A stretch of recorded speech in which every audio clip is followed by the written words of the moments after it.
بسم اللہ الرحمن الرحیم۔ السلام علیکم۔ پچھلے لیسن میں ہم نے تیسرے رکوع کی 21 آیت سے 25 تک پڑھا تھا، اور آج ہم سٹارٹ کریں گے 26 سے لے کے 29 تک، اور تھرڈ رکوع کو ہم مکمل کریں گے۔ اعوذ باللہ من الشیطان الرجیم، بسم اللہ الرحمن الرحیم۔ ان اللہ لا يستحيي ان يضرب مثلا ما بعوضة فما فوقها فأما الذين آمنوا فيعلمون أنه الحق من ربهم وأما الذين كفروا فيقولون ماذا أراد الله بهذا مثلا يضل به كثيرا ويهدي به كثيرا وما يضل به إلا الفاسقين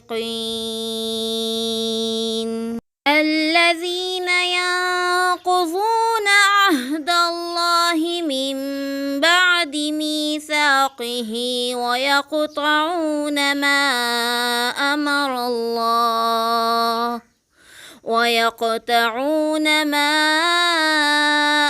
الله به أن يوصل ويفسدون في الأرض أولئك هم الخاسرون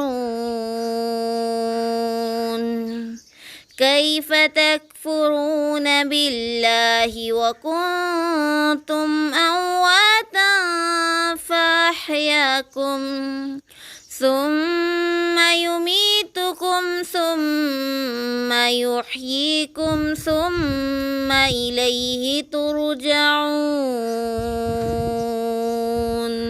هو الذي خلق لكم ما في الأرض جميعا ثم استوى إلى السماء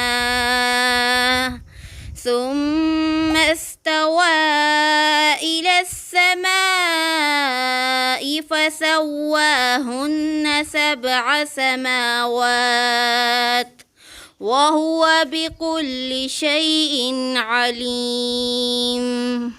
ہاں، اللہ اس سے ہرگز نہیں شرماتا کہ مچھر یا اس سے بھی حقیر تر کسی چیز کی مثال دے۔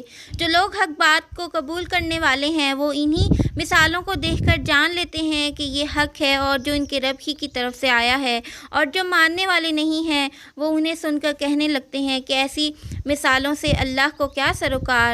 اس طرح اللہ ایک ہی بات سے بہتوں کو گمراہی میں مبتلا کر دیتا ہے اور بہتوں کو راہ راست دکھاتا ہے، اور گمراہی میں وہ انہی کو مبتلا کرتا ہے جو فاسق ہیں، اللہ کے عہد کو مضبوط باندھ لینے کے بعد توڑ دیتے ہیں۔ اللہ نے جسے جوڑنے کا حکم دیا اسے کاٹتے ہیں اور زمین میں فساد برپا کرتے ہیں۔ حقیقت میں یہی لوگ نقصان اٹھانے والے ہیں۔ تم اللہ کے ساتھ کفر کا رویہ کیسے اختیار کرتے ہو؟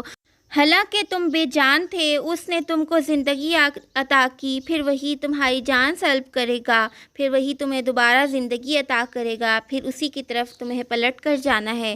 وہی تو ہے جس نے تمہارے لیے زمین کی ساری چیزیں پیدا کی، پھر اوپر کی طرف توجہ فرمائی اور 7 آسمان بنائے، اور وہ ہر چیز کا علم رکھنے والا ہے۔ اب ہم تشریح سمجھ لیتے ہیں۔ اللہ تعالیٰ آیت نمبر 26 میں کہہ رہے ہیں کہ ہاں، اللہ اس سے ہرگز نہیں شرماتا کہ مچھر یا اس سے بھی حقیر تر کسی چیز کی مثال دے۔ ہم ان آیات کے مفہوم کو سمجھنے کے لیے ذرا پیچھے چلتے ہیں۔ ہم نے پچھلی آیات میں پڑھا تھا، 16، 17، 18 آیات میں ہم نے پڑھا تھا، اللہ تعالیٰ نے مثال دی تھی آگ اور پانی کی۔ تو روایت ہے حضرت ابن عباس رضی اللہ تعالیٰ عنہ سے، ابن مسعود رضی اللہ تعالیٰ عنہ سے اور چند اور صحابہ سے روایت ہے کہ جب اوپر کی 3 آیتوں میں 2 مثالیں منافقین کی بیان ہوئیں، یعنی آگ اور پانی کی، تو وہ کہنے لگے کہ ایسی چھوٹی چھوٹی مثالیں اللہ تعالیٰ ہرگز بیان نہیں کرتا۔ تو پھر اس پر یہ دونوں آیات نازل کی گئیں کہ اللہ تعالیٰ نے قرآن میں بعض مقامات پر مکڑی، مکھی اور مچھر وغیرہ کی مثالیں دی ہوئی ہیں۔ ان پر کیا ہے، مخالفین کا اعتراض تھا کہ یہ کیسا کلام ہے جس پر ایسی حقیر حقیر مثالیں دی جا رہی ہیں۔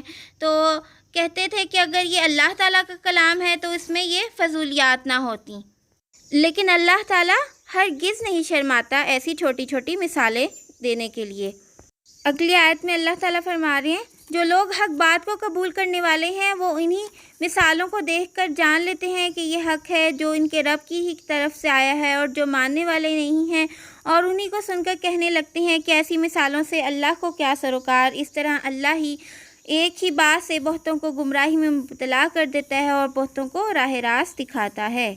اب ان آیت کا مطلب ہے کہ یعنی جو لوگ بات کو سمجھنا ہی نہیں چاہتے اور حقیقت کی جستجو ہی نہیں رکھتے، ان کی نگاہ میں تو بس ظاہری الفاظ جو ہیں اس میں ہی ان کی نگاہیں اٹک کر رہ جاتی ہیں، اور وہ ان چیزوں سے الٹے نتائج وغیرہ نکالتے رہتے ہیں اور حق سے اور زیادہ دور چلے جاتے ہیں۔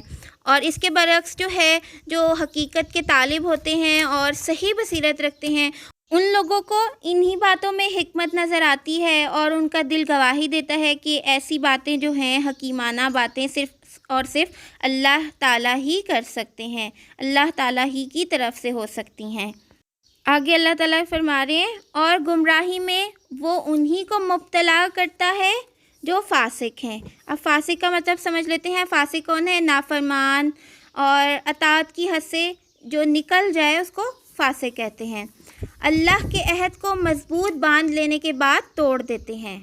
عہد کا لفظ عربی زبان میں جب بادشاہ اپنے ملازموں کو یا رعایا کے نام جو فرمان یا ہدایت وغیرہ جاری کرتا ہے تو اس کو عہد سے تعبیر کیا جاتا ہے، کیونکہ اس کی تعمیل کرنا رعایت پر واجب ہو جاتی ہے۔ اور یہاں پر عہد کا لفظ اسی معنی میں استعمال ہوا ہے کہ اللہ کے عہد سے مراد کیا ہے؟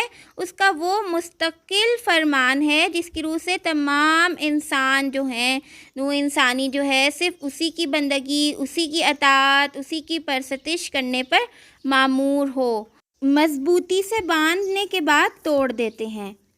مضبوطی سے باندھ لینے کا مطلب یہ کہ اللہ تعالیٰ نے اس بات کی طرف اشارہ ہے کہ آدم علیہ السلام کی تخلیق کے وقت تمام نوع انسانی سے اس فرمان کی پابندی کا اقرار لے لیا تھا کہ صرف ہم تیری ہی عبادت کریں گے، یعنی کہ ہم صرف اس وقت ہم سب نے اقرار اللہ تعالیٰ نے ہم سے کروا لیا تھا کہ ہم زمین پر جا کے صرف اللہ تعالیٰ کی ہی عبادت کریں گے، لیکن جب انسان زمین پر آیا تو وہ سب کچھ بھول گیا، اور پھر اللہ تعالیٰ فرما رہے ہیں کہ عہد باندھ لینے کے بعد توڑ دیتے ہیں۔ آگے اللہ تعالیٰ فرما رہے ہیں، اللہ نے جسے جوڑنے کا حکم دیا اسے کاٹتے ہیں۔ اس مختصر سے جملے میں اتنی وسعت ہے کہ دو آدمیوں کے درمیان جو تعلق ہیں اور جو بین الاقوامی تعلقات ہیں ان تک پھیلی ہوئی ہے، اور یہی ایک جملہ سب پہ حاوی ہو جاتا ہے۔ یعنی جن رشتوں کو اللہ تعالیٰ نے جوڑنے کا حکم دیا ہے، ہم ان سے لڑائی جھگڑا کر کے دنیاوی باتوں پہ ہم لوگ ان سے لڑ کے بیٹھ جائیں اور ہم ان سے مرنا جینا، جیسے لوگ کہتے ہیں ہم نے تو مرنا جینا ان کے ساتھ ختم کر دینا ہے، ہم مر جائیں تو ہمارا چہرہ نہ دیکھنا، تو اللہ تعالیٰ کہہ رہے ہیں کہ ایسے لوگ جو ہیں زمین میں فساد برپا کرتے ہیں۔ اور جن کاموں کو جوڑنے کا حکم دیا ان سے کیا مراد ہے؟ صلہ رحمی کرنا، رشتہ داروں سے، ہمسایوں سے، ہر کسی سے صلہ رحمی کرنا، اور جو قرابت کے رشتہ دار ہیں ان کے حقوق ادا کرنا وغیرہ اس میں شامل ہے۔ ناجائز تعلق اور غلط روابط کا انجام وہی ہے جو قطع روابط کا ہے اور زمین میں فساد برپا کرتے ہیں۔ ان تین جملوں میں فسق اور فاسق کی جو ہے مکمل تعریف بیان کر دی گئی ہے۔ خدا اور بندے کے تعلق اور انسان کے تعلق کو کاٹنے یا بگاڑنے کا لازمی نتیجہ کیا ہے؟ فساد ہے۔ جو اس فساد کو برپا کرتا ہے وہی فاسق ہے۔ اگلی آیت میں اللہ تعالیٰ فرما رہے ہیں، تم اللہ کے ساتھ کفر کا رویہ کیسے اختیار کرتے ہو؟ حالانکہ تم بے جان تھے، اس نے تم کو زندگی عطا کی، پھر وہی تمہاری جان سلب کرے گا، پھر وہی تمہیں دوبارہ زندگی عطا کرے گا، پھر اسی کی طرف تمہیں پلٹ کر جانا ہے۔ وہی تو ہے جس نے تمہارے لیے زمین کی ساری چیزیں پیدا کیں، پھر اوپر کی طرف توجہ فرمائی اور 7 آسمان استوار کیے، اور وہ ہر چیز کا علم رکھنے والا ہے۔ یہاں پر 7 آسمانوں کی حقیقت میں بس اتنا ہی سمجھ لینا چاہیے کہ یا تو اس سے مراد یہ ہے کہ زمین سے ماورا جس قدر کائنات ہے اسے اللہ نے 7 محکم طبقوں میں تقسیم کر رکھا ہے، یا یہ کہ زمین اس کائنات کے جس حلقے میں واقع ہے وہ 7 طبقوں پر مشتمل ہے اور وہ ہر چیز کا علم رکھنے والا ہے۔ اب اس فقرے میں 2 اہم حقیقتوں پر متنبہ فرمایا گیا ہے۔ نمبر 1 کیا ہے کہ تم اس خدا کے مقابلے میں کفر و بغاوت کا رویہ اختیار کرنے کی جرات کیسے کر سکتے ہو، جو تمہاری تمام حرکات سے باخبر ہے، جس سے تمہاری کوئی حرکت نہیں چھپی ہوئی۔ تعالیٰ تمام حقائق کا علم رکھتا ہے، جبکہ در حقیقت علم کا سرچشمہ کون ہے؟ اللہ تعالیٰ۔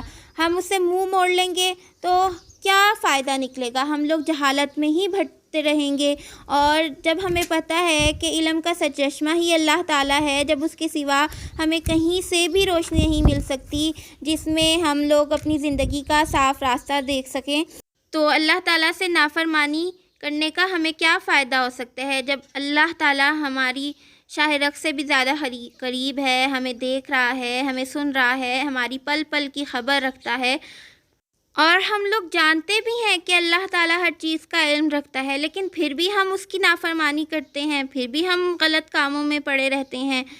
اللہ تعالیٰ مجھے اور آپ کو ان سب باتوں پر عمل کرنے کی توفیق عطا فرمائے۔ سبحانک اللہم و بحمدک نشہد ان لا الہ الا انت نستغفرک و نتوب الیک۔ السلام علیکم ورحمۃ اللہ وبرکاتہ۔